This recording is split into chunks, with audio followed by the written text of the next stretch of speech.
dan mengandalkan donor, grant ataupun bantuan. Ya. Nah, awalnya Martani ini dibentuk pertama kali tanggal 23 Maret 2000 sekitar 2012 di Bogor. Nah, oleh teman-teman yang ada di LSM namanya Koalisi Rakyat untuk Kedaulatan Pangan di Bogor. Nah, LSM ini mendampingi petani terutama untuk hal pangan. Jadi bagaimana kita punya gagasan bahwa masyarakat kita, warga kita, baik di tingkat individu, di tingkat komunitas, sampai di tingkat negara punya kedaulatan pangan. Nah, ciri dari pangan berdaulat adalah kita punya kemandirian. Nah, bagaimana supaya kita mandiri? Salah satu hal yang penting adalah kita punya kemampuan untuk memproduksi dan mengolah pangan sendiri, memproduksi, mengolah, mengkonsumsi pangan sendiri. Nah, kenapa Martani dihadirkan dengan pendekatan bisnis adalah ketika teman-teman petani yang ada di sebagai misalnya KRKP bilang bahwa kalau kami punya produk yang bagus, terus mau seperti apa? Nah, sehingga muncullah kita membuat Martani. Nama Martani sendiri yang membuat itu namanya Pak Wintoro, dia teman kami di KRKP, artinya bahasa Jawanya itu Martani menghidupi atau sumber penghidupan. Nah, bisa juga diartikan sebagai martnya petani. Jadi, Martani, martnya petani. Nah, pada awalnya kita masih bareng dengan KRKP itu menjalankan usaha di Bogor. Kemudian pada tahun 2015 kami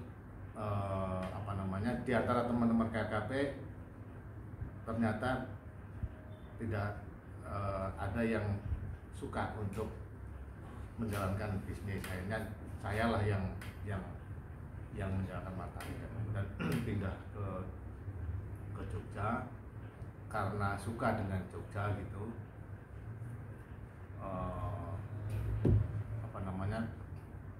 Teman-teman petani KRKP juga banyak di sekitar Jogja. Nah, itu juga menurut saya sebagai salah satu bentuk komunikasi, salah satu bentuk untuk meningkatkan intensitas komunikasi antara Martani dengan petani-petaninya. Kalau sebelumnya di Bogor jauh gitu ya, ketika pindah ke Jogja kita bisa lebih sering ketemu. Nah, dulu apa yang kita usahakan adalah apa yang ditanam oleh petani. Ada beras, ada petani nanam beras, kita jual beras, petani nanam kedelai kita jual kedelai, petani nanam kacang tanah kita jual kacang tanah. Apa yang dianukan oleh petani. Jadi nanti sampai yang bisa merumuskan sendiri apa tadi pertanyaan bentuk komunikasinya. Salah satunya tadi yang saya bilang bahwa kita ingin lebih intens komunikasi. Nah, dari sisi kedaulatan pangan kita melihat bahwa tadi mandiri punya kemampuan. Mandiri itu gampangnya adalah sedikit mungkin tergantung dengan orang. Jadi kalau nanti teman-teman pelajari bagaimana cara bertaninya, khususnya orang Jawa katakanlah ya, dulu punya tanaman benih bikin sendiri, pupuk bikin sendiri, pestisida bikin sendiri. Kemudian ketika ada revolusi hijau, nah apa revolusi hijau kalau pengen tahu bisa pelajari lebih detail. Nah, kemudian muncullah ada pupuk kimia, urea dan seterusnya. Pada saat itu Pak Harto ya berpikir bahwa pangan harus cukup, pangan dalam ini kemudian beras. sehingga ada program intensifikasi pangan dulu ada. Nah kayak gitu. Nah, apa yang menjadi implikasi salah satu yang penting adalah petani kemudian berkurang atau bahkan hilang kemampuan untuk membuat benih sendiri, pupuk sendiri gitu. Nah, kami masuk ke situ. Nah, kemudian secara umum gini dibilang teknis budidayanya adalah LEISA, Low External Input, Low External Input Sustainable Agriculture. Jadi sesedikit mungkin menggunakan input yang beli gitu. Nah, pada saat yang sama di sisi pasar dan berkembang konsumen yang suka dengan produk tanpa bahan kimia buatan. Mereka bahasa pasarnya adalah organik. Nah, jadi kami tidak berniat untuk membuat produk organik. Niat kami adalah petani bisa mandiri. Ya. Nah, kemudian pasar menangkapnya bahwa ini sebagai produk organik. Itu kebetulan yang menyenangkan saja bahwa ada klaim dari konsumen bahwa yang seperti ini organik. Nah, kami sendiri sebenarnya tidak pernah mengklaim bahwa ini organik, tetapi dalam bahasa komunikasi pasarnya apa yang ditanam oleh petani yang tadi didapatkan adalah produk organik. Pada perkembangannya selain apa yang sudah ditanam petani, kami juga mempunyai satu produk yang sendiri khusus, itu bunga telang. Nah, nanti bagaimana membahas bunga telang mungkin bisa di belakang ya, tentang bagaimana bunga telang. Nah, itu yang sampai sekarang menjadi yang diusahakan oleh Martani, salah satu yang besar dilakukan oleh Martani. Nah, kenapa yang lain menjadi berkurang? Karena sesuai dengan prinsip tadi bahwa kemandirian, jadi Martani ini idenya adalah menjembatani dulu. Kalau petani belum bisa menjual produknya, jualah ke Martani, nanti Martani yang menjualkan ke pasar. Nah, tetapi pelan-pelan juga kami mengkomunikasikan ke konsumen bahwa beras ini, misalkan dulu yang banyak itu beras mentih susu dari Magelang, tani di Magelang di Sawangan. Nah, kami sampaikan ke konsumen ketika mereka ingin tahu bahwa petaninya ada di mana sih, ayo kita jalan ke sana. Jadi cara berbisnisnya adalah bahwa kita memang ingin menyampaikan petani ada upaya untuk mandiri, bahwa hasilnya kemudian organik. Ya, jadi kami mencoba juga melihat bahwa petani kemudian bisa usaha sendirinya. Jadi ketika konsumen ketemu dengan petani langsung, petani menemani, nah mereka bisa deal langsung, nggak perlu lagi lewat Martani, nggak apa-apa gitu. Nah, sehingga sekarang kami tidak jualan beras, karena petani sudah bisa langsung jualan sendiri berasnya. Itu kira-kira apa yang dilakukan oleh Martani. Nggak tahu udah jawab belum pertanyaan? Sudah ya. Kalau dari saya lebih ke ini sih Pak, kan tadi Bapak bilang Martani itu jadi ibaratnya dari petani ke Martani, terus Martani yang jualin ke konsumen. Nah, itu Bapak awal mulanya ibaratnya ada konsumen itu tuh, apakah emang konsumennya udah tahu Martani itu, oh Martani itu yang jualin beras itu ya, oh Martani itu yang jual bahan-bahan itu ya, terus jadi ibaratnya mereka mencari ke sini untuk itu, atau emang dari pihak Martani sendiri itu yang cari konsumennya atau gimana? Nah, dua-duanya kita lakukan, semua hal itu kita lakukan. Artinya jadi pada sekitar tahun 2015 ya, itu hampir di seluruh kota besar mulai tumbuh nih orang yang pengen barang yang organik tadi. Kami tidak pernah mengklaim bahwa barang yang organik, karena kemudian sampai sekarang ini bentuk klaimnya berupa sertifikat.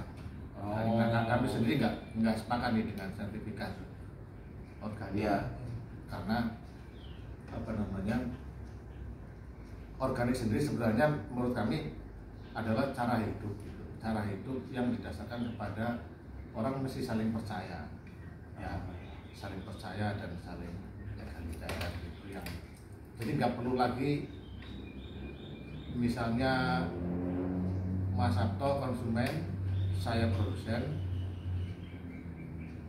sama jenengmu Mas Adit. Saya dan Mas Sabto memerlukan Mas Adit untuk memverifikasi bahwa benar organik. Nah, kalau saya dengan Mas Sabto sebagai konsumen sudah saling percaya, ngapain lagi perlu Adit gitu. Oh iya. Nah, adanya sertifikasi produk halal dan seterusnya organik itu kan dasarnya karena nggak percaya menurut saya. Jadi perlu pihak ketiga untuk melegalisasi, menyatakan itu. Nah, itu menambah apa namanya biaya dan seterusnya. Nah, jadi apa yang kami lakukan seperti ya karena kami juga bukan pengusaha besar yang bisa beli iklan di TV atau di media segala macam, kita lewat mulut ke mulut gitu, lewat media sosial dan seterusnya. Nah, ketika kami pindah ke Jogja, kami juga jalan-jalan nih cara berkomunikasinya. Jadi dulu untuk radius 1 kilo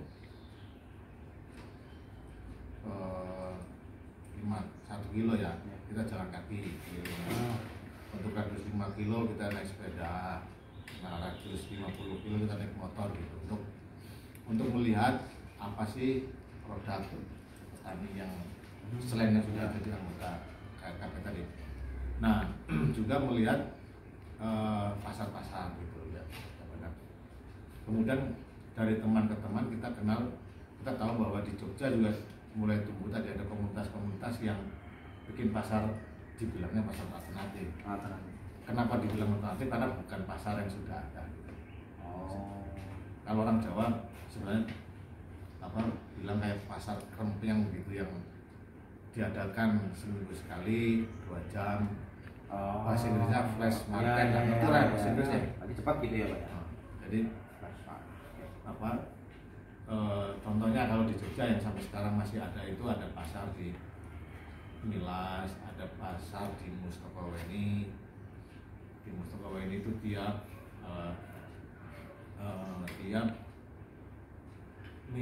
Sabtu 2 minggu sekali gitu. Dulu ada di Tembangan setiap hari Jumat. Nah,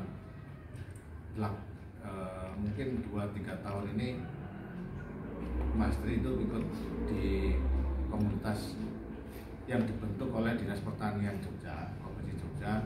Ada pasar petani di Mandalakrida tiap hari Jumat dari jam 8 sampai jam 11. Jadi kalau teman-teman ingin lihat, bisa di situ ada pasar yang flash market itu yang cuma 2-3 jam pada hari tertentu untuk kumpul bikin pasar. Jadi itu cara berkomunikasinya dari mulut ke mulut lewat medsos. Oh iya Pak, mau nanya, kalau tadi lewat berkaitan dengan medsos ini, nah bagaimana cara Bapak mempromosikan produk ini? Sedangkan kalau lewat medsos itu bagi kita yang bagi usaha-usaha baru itu kan susah banget tuh untuk mendapatkan konsumen melalui medsos. Sebenarnya kalau susah itu nggak tergantung usaha baru atau usaha lama. Yang susah itu orang yang malas sebenarnya. Satu ya. Yang kedua yang susah itu orang yang pengen cepat.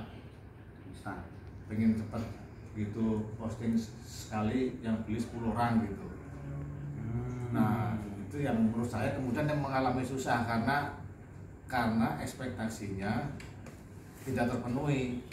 Nah, kalau kita niatnya menyampaikan apa yang kita lakukan. Misalnya kita bikin pupuk, cerita aja, kita bikin pupuk, posting. Nah, teman-teman bisa lihat ya di IG-nya. Terus saya foto diri, mungkin orang tertarik dengan wajah saya kali ya. Dulu saya kan sebesar itu mas, Wah, iya. sebesar lebih besar Iya. nih dari sampean. Waduh. Nah sekarang segini kan. Ah. Nah orang kan akan bertanya lo kok bisa jadi kurus gitu. Ah. Nah, orang bertanya. Jadi oke. hampir jarang kita posting saya beli produk harganya sekian tolong dibeli, nggak, hampir nggak pernah kayaknya. Jadi yang kita sampaikan ke teman-teman adalah apa yang kita lakukan misalnya nih ya, setiap hari kami bikin ini apa namanya minuman ini nih Ya. dari bunga telang, misalkan kita foto tulisannya minuman kami hari ini gitu. Iya. Nah orang akan bukan tidak dengan ngomong bahwa ini minuman telang saya menyehatkan dan Iya. seterusnya, enggak seperti itu Iya. cara